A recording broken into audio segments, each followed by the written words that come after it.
Belgium has the reputation of being the dullest country in the world. Inhabited only by friendly people who eat mussels with French fries and mayonnaise and produce Swiss chocolate.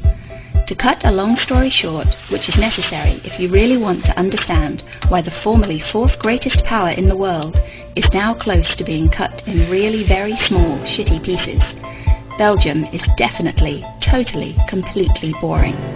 Boring? Belgium? Actually, we found some evidence that this is nothing but an unfair prejudice. Belgium is actually one of the strangest countries in the world.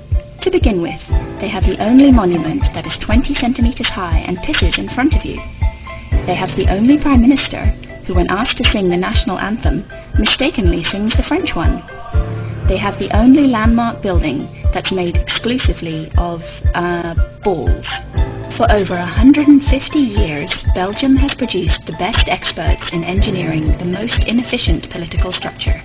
Belgium excels at making everything as complicated as possible in their three national languages, Dutch, French, and German.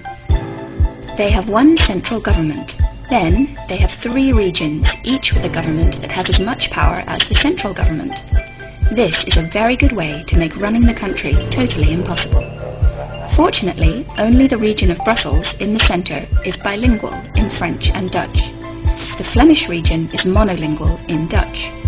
Although there are administrative services for the French-speaking here, here, and here, and also here, and oh yes, here. And French-speaking citizens can be judged in French in the so-called BHV county, where a strong minority speak French. Wallonia is also a pure French-speaking territory. Well, except here, and also here, where the German-speaking minority lives. So, to deal with these numerous minorities, the Belgian Witloof technologists decided that three regions were not sufficient and added three additional structures called the communities. There are three communities, Dutch, French, and German. Like the central state and like the regions, each community has a government and a parliament. And, for instance, the French community supply cultural and social services to the French-speaking people in Wallonia and in Brussels. But they may not supply any services to the 300,000 French-speaking fellows in Flanders, because Flanders is monolingual and foreign speakers must speak Dutch. Godverdomme.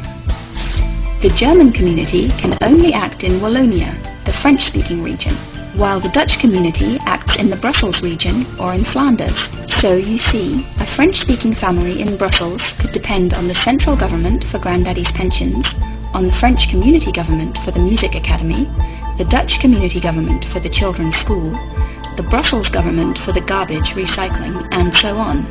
So, as a whole, you can have ministers of 4 different governments working for one Brussels family. Now you'll understand why Belgians can't live together and they can't live apart. The Belgian people are definitely a marvel of Witloof technocracy, designed to make all simple things catastrophically complicated. And it works, which means that it doesn't work at all. Well, to be honest, one thing unites different communities of this strange little naughty country.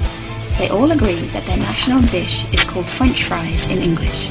French fries with mayonnaise. Frites met mayonnaise. Frites à la mayonnaise. Frites met mayonnaise.